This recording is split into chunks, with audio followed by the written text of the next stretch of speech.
રાંદલ સંકુલના અમે જ સર્જનહારા, રાંદલ સંકુલના અમે જ સર્જનહારા. નમસ્તે વિદ્યાર્થી મિત્રો, હવે આપણે એના પછીનો ટોપિક છે ટિન્ડલ અસર. આનો અભ્યાસ કરીશું. ટિન્ડલ અસર એટલે શું? પ્રશ્ન પૂછાય, થોડો એમપી છે પણ સહેલો છે, તમે બહુ હળવાશથી રજૂઆત કરી શકો છો. પ્રકિરણની માહિતી પણ થોડી એડ કરી અને આના વિશે સમજ આપી શકાય કે આમ તો સૂક્ષ્મ કણોનું એક વિસમાન મિશ્રણ છે. વિસમાન મિશ્રણ એટલે જે કણો હોય એ દ્રાવણમાં સંપૂર્ણપણે ઓગળતા નથી. સમજો આ પાણીથી ભરેલું છે, આમાં તમે માટીનું એક ભેગું નાખો અંદર તો માટીના કણો છે એ તમને દેખાશે. તો આ દ્રાવણને આપણે શું બોલી શકીએ? વિસમાન. નવમામાં આપણે સમાન દ્રાવણ, વિસમાન દ્રાવણ અને કલિલ દ્રાવણ ત્રણ મુદ્દા ભણ્યા. તો આગળ પણ આપણે સાચા દ્રાવણ અને કલિલ દ્રાવણની ચર્ચા કરી. આ વિસમાન દ્રાવણ છે. આનાથી શું બને છે કે જ્યારે પ્રકાશનું કિરણ તમે એના પર વિસમાન દ્રાવણ પર આપાત કરો છો ત્યારે એ પોતાના મૂળ માર્ગમાંથી શું પામે છે? વિચલિત પામે છે. પછી એ ભલે સૂક્ષ્મ કણો હોય, એ નિલંબિત કણો હોય, એ રજકણો હોય, એ સૂક્ષ્મ જીવો હોય, તો એના અથડાઈને એ વિખેરણ પામે છે. તો આજે છે એના કારણે આપણે ટિન્ડલ અસર જોવા મળે છે. તો એની વ્યાખ્યામાં શું બોલી શકાય કે ભાઈ કલિલ દ્રાવણોમાં જ્યારે પ્રકાશનું કિરણ તમે પસાર કરો છો અને એ પ્રકાશનું જથ્થો તમને દ્રશ્યમાન તમને જોઈ શકો તમે, તો એવા પ્રકારના જે અસર છે એને શું કહેવાય? ટિન્ડલ અસર. જ્યારે પ્રકાશના કિરણો તમે આપાત કરો છો તો એ પ્રકિરણ એના તમે જે જથ્થો આપાત કરો છો કેવા રંગનું પ્રકિરણ થાય છે એને લઈને વિવિધ ઘટનાઓ પણ બને છે. તો ખાસ કરીને ટિન્ડલ અસરના આપણે શું જોઈએ? ઉદાહરણ મેં આના વિશે એક વ્યાખ્યા કરી, એની થોડી સમજ આવી, પ્રકિરણ થાય છે, આ થોડી ચર્ચા કરી. તો એવા કોઈ ઉદાહરણ છે કે જે આપણે ટિન્ડલ અસરમાં લઈ શકાય? તો છે ઉદાહરણ તમારા જાણીતા પણ છે કે સમજો રૂમ છે આવી ઓપેક, એમાં કોઈ જગ્યાએ સેજ સૂર્યપ્રકાશ આપણા અંધારા રૂમમાં આવતો હોય તો તમને આખો એક પટ્ટો છે, આમ સૂર્ય હોય તો આખો પટ્ટો તમને આવું દ્રશ્યમાન થશે. આવું જોયું હશે તમે. આખા રૂમમાં કે ધૂળના રજકણો તમને દેખાય નહીં, પણ એ સૂર્યના જે કિરણો છે એમાં એ તમને પટ્ટાઓ જોવા મળશે. આ રીતે આપણે એને બોલી શકીએ. હવે બીજું કે જ્યારે બીજું ઉદાહરણ આપણે એરોસોલ આપણે આમ કરી તો એરોસોલ જે અંદરથી નીકળે, દાખલા તરીકે સ્પ્રે ને બધું આવે તો એની અંદર જે તમને જોવા મળે એ પણ એનું ઉદાહરણ છે. ઘણા લઈ શકાય છે.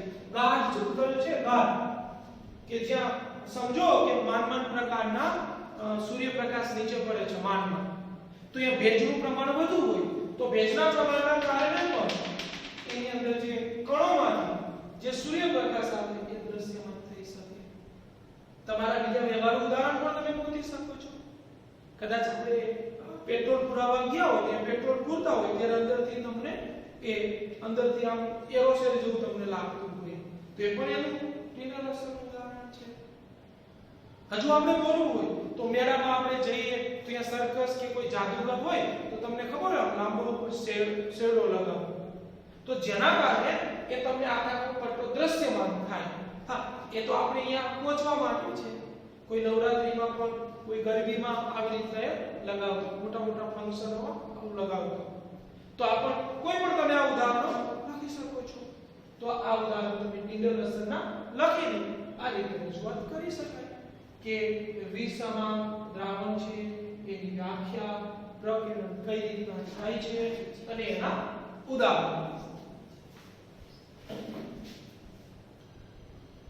હવે આપણે મુદ્દો છે સ્વચ્છ આકાશનો વાદળી રંગ કેમ હોય છે કે ભૂરો રંગ બોલો તો પણ વાંધો નથી. આમ તો હવે આપણું હેતુલક્ષી છે પણ કદાચ 2 માર્કમાં નિયમ જો કે બ્લુપ્રિન્ટ બદલીને પૂછાય તો આપણે રજૂ કરીશું. તો આપણે જે દ્રશ્યમાન તરંગ લંબાઈ છે જે આપણે જોઈએ છે એના કરતા નાની તરંગ લંબાઈ હોય તો એ વાદળી રંગની તરંગ લંબાઈ છે. જ્યારે રાતા રંગની તરંગ લંબાઈ છે એ વાદળી રંગ કરતા વધુ છે. કહેવાનો અર્થ બહુ ઝડપથી એ દ્રશ્યમાન થાય છે. આથી એનું પ્રકિરણન કેવું થાય છે? ઓછું. જ્યારે વાદળી રંગની તરંગ લંબાઈ ઓછી છે અને પ્રકિરણન વધુ થાય છે. જે સૂક્ષ્મ કણો ને બધા હોય હવામાં એ તો એની તરંગ લંબાઈ નાની જ હોય. એટલે આપણે આગળ પણ એક પ્રશ્નમાં ભણી ગયા કે કયા રંગનું પ્રકિરણન થશે? વાદળી રંગ. એટલે વાદળી રંગ તમને દ્રશ્યમાન થશે, ફેલાશે પ્રકિરણના કારણે. જ્યારે મોટા કણો હોય તો આપણને કયો શ્વેત પ્રકાશ દેખાય છે. તો આપણે લાલ રંગની તરંગ લંબાઈ વધુ છે એનો અર્થ બહુ ઝડપથી દૂર સુધી જાય છે એટલે આપણી આંખ સુધી વહેલા પહોંચે છે એનો અર્થ એવો કાઢી શકાય કે એનું પ્રકિરણન ઓછું થાય છે. હેતુલક્ષી છે કે વાદળી રંગ કરતા લાલ રંગની તરંગ લંબાઈ છે ને 1.8 ગણી છે. એટલું ઝડપી આપણી આંખ સુધી આવે છે એટલે પ્રકિરણન કેવું થાય છે? બહુ ઓછું થાય છે. પ્રકિરણન ઓછું થાય છે એટલે હવામાં એ ફેલાતા નથી. તો કહેવાનો અર્થ વાતાવરણમાં દ્રશ્યમાન થતા નથી. તો આમ આકાશમાં આપણે જોઈએ છીએ તો આપણે આગળ સમજ્યા કે ઉપર જેમ જઈએ એમ હવાના કણો બધા કેવા હોય? અતિ સૂક્ષ્મ હોય. એટલે એ શ્વેત પ્રકાશ નહીં, લાલ રંગ નહીં, કયા રંગનું પ્રકિરણન કરશે? વાદળી રંગ. વાદળી રંગનું પ્રકિરણન કરશે એટલે આપણને જે આકાશ છે એ કેવા રંગનું દેખાશે? આપણને ભૂરા રંગનું. તો આમ સ્વચ્છ આકાશનો ભૂરો રંગ કેમ હોય છે? કારણ કે ઉપર આપણે જઈએ એમ હવાના પાત્ર માધ્યમના કારણે કણો કેવો હોય છે? નાનો હોય છે. કણો નાનો હોય છે એટલે એ લાલ શ્વેત રંગનું પ્રકિરણન કરતા નથી. કેનું પ્રકિરણન કરે છે? વાદળી રંગ.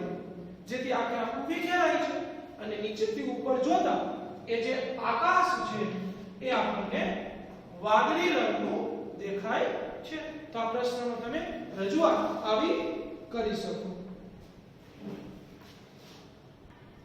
તો હજી બીજું આમાં એ પણ લખી શકીએ કે જેમ આપણે વાતાવરણ કદાચ આ તો વાતાવરણના કારણે એનું પ્રકિરણન થાય છે એટલે આપણે વાદળી રંગને જોઈ શકીએ છીએ. પણ જો પૃથ્વી પર વાતાવરણ જ ન હોત તો સમજો કે પ્રકાશના કિરણો જે આપણા સુધી પહોંચે છે એનું પ્રકિરણન થાય નહીં. તો આપણને એ બધું છે એ અંધકારમય લાગે. આકાશ છે ને આખું અંધકારમય લાગે. એના માટે એક ઉદાહરણ મને તમને આપો તો જે યાત્રિકો છે જે વિમાનમાં બેઠા હોય એ અમુક ઊંચાઈ પછી નીચે જોવે તો એને એ કેવું લાગે છે? અંધકારમય લાગે છે. તો આ પણ મુદ્દો તમે સ્વચ્છ આકાશમાં લખી શકો છો. હેતુલક્ષી ભેગા કરી અને તમે એની રજૂઆત કરી શકો. હવેનો મુદ્દો આપણે જોઈએ છીએ ભયદર્શક સિગ્નલમાં પ્રકાશનો રંગ શા માટે લાલ રાખવામાં આવે છે? આગળ પણ આપણે ચર્ચા કરી ચૂક્યા. અથવા આગળનો જે પ્રશ્ન લીધો કે સ્વચ્છ આકાશનો રંગ વાદળી કેમ છે?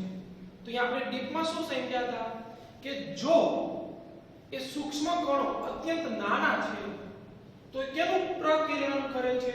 વાદળી રંગનું પ્રકિરણનનો મુદ્દો પણ આપણે શીખી ગયા છે કે પ્રકાશના કિરણને વિખેરણ પામવાની ઘટનાને પ્રકિરણન કહેવાય. તો અહીંયા શું ચર્ચા કરી કે લાલ રંગનો જે તરંગ લંબાઈ છે એ વાદળી રંગ કરતા 1.8 ગણી વધુ છે. તમારા પ્રશ્નમાં લખવાનું નથી, જસ્ટ ચર્ચા કરું છું. તો તરંગ લંબાઈ વધુ છે એટલે કે દૂરથી તમારી આંખ સુધી સૌથી પહેલા આંખમાં સંવેદના ઉત્પન્ન કરશે. એનો અર્થ કે તરંગ લંબાઈ વધુ છે એનો અર્થ કે પ્રકિરણન ઓછું પામે છે. પ્રકિરણન ઓછું પામે છે એટલે એનું વિખેરણ ઓછું થશે. તો દૂરથી પણ એ વસ્તુ તમને દ્રશ્યમાન થશે. તો હવે આ વસ્તુને જોઈન્ટ કરો તો કે ભયદર્શક સિગ્નલ એટલે કે જ્યાં થોડું જવું હિતાવહ નથી. જો દૂરથી તમે એને જોઈ શકો તો આપણે દૂરથી એના વિશે એની સમજણ મેળવી શકીએ, અહીંયા રોકી શકીએ. ખાસ કરીને વાત કરીએ કે રોડ ઉપર આપણે જતા હોય કે રોડ બનતો હોય અહીંયા તો આગળ ડાયવર્ઝન લખેલું હોય, એમાં ખાસ કરીને જે લાલ અક્ષરે લખેલું હોય. આનું કારણ તમને ખબર પડી કે દૂરથી તમને ખબર પડી જાય કે ડાયવર્ઝન છે એટલે ગાડી થોડી ધીમી કરો અને હળવે સ્પીડ. જો અહીંયા જાંબલી રંગ હોત તો, જો અહીંયા વાદળી રંગ હોત તો તમે છેક નજીક પહોંચો ત્યારે ખબર પડે. તો નજીક પહોંચો પછી તમારે એને કંટ્રોલ કરવું થોડું તકલીફ પડે. તો એટલે ભયદર્શક સિગ્નલો જે પણ છે, પછી આપણે ગાડીની બ્રેક લાઇટ હોય, રોડ પરના સિગ્નલો હોય, જે પણ ભયદર્શક સિગ્નલો છે એ બધામાં લાલ રંગ રાખે છે. એનું કારણ એ છે કે દૂરથી તમને એ દ્રશ્યમાન થાય છે, કારણ કે એની તરંગ લંબાઈ વધુ છે. સૌથી પહેલા તમારી આંખ સુધી પહોંચે છે, જેથી તમને એના વિશે સમજવા થોડો સમય મળે. એટલા માટે ભયદર્શક સિગ્નલોમાં કેવા રંગનો ઉપયોગ થાય છે? લાલ રંગ રાખવામાં આવે છે, કારણ કે દૂરથી આપણી આંખમાં સૌથી પહેલા સંવેદના ઉત્પન્ન કરતો જો કોઈ રંગ હોય તો લાલ રંગ છે. એથી આપણે ભયદર્શક સિગ્નલો માટે લાલ રંગ રાખીએ છીએ. હવે આપણે સૂર્યોદય અને સૂર્યાસ્ત સમયે સૂર્ય રાતા રંગનો કેમ દેખાય છે તેનો અભ્યાસ કરીશું. આ બધી પ્રકાશીય ઘટનાઓ છે જેમાં સૂર્યોદય અને સૂર્યાસ્ત સમયે સૂર્ય રાતા રંગનો કેમ દેખાય છે જોઈએ. તો આપણે આકૃતિ આપેલી છે, સમજીએ થોડી કે પૃથ્વી છે, એમાં આપણે કોઈ જગ્યાએ છે એટલે કે અવલોકનકાર છીએ, અને સૂર્ય પોતાના ક્ષિતિજથી એ પોતાનું ભ્રમણ કરે છે. જાણો છો તમે. તો સૌથી પહેલા જ્યારે સૂર્યોદય થાય છે ક્ષિતિજ પાસે આવે છે. તમે સમજી ગયા છો, 2 મિનિટ ઉપરને વહેલો દેખાય છે. આગળના પ્રશ્નમાં શીખી ગયા છે. તો અવલોકનકારથી જ્યારે સૂર્ય ક્ષિતિજ પર આવે છે ત્યારે એનું અંતર ઘણું બધું વધારે હોય છે. આમ તો અંતર આનું પણ વધારે હોય છે. એટલે એ પ્રકાશના કિરણો આપણી આંખ સુધી પહોંચે પહેલા ઘણી બધી વખત એ વક્રીભવન થાય છે. આથી શું બને છે કે બાકીના જે રંગો છે, વાદળી રંગ કે બીજા રંગો, એનું પ્રકિરણ થાય છે. પરંતુ રાતા રંગનો જે પ્રકાશ છે એ પ્રકિરણ એનું ઓછું થાય છે. કારણ તમે આગળના પ્રશ્નમાં શીખી ગયા કે એની તરંગ લંબાઈ વધુ છે. ભૂરા રંગ કરતા તેની તરંગ લંબાઈ 1.8 ગણી વધુ છે, એટલે ઘણી બધી વધુ થઈ.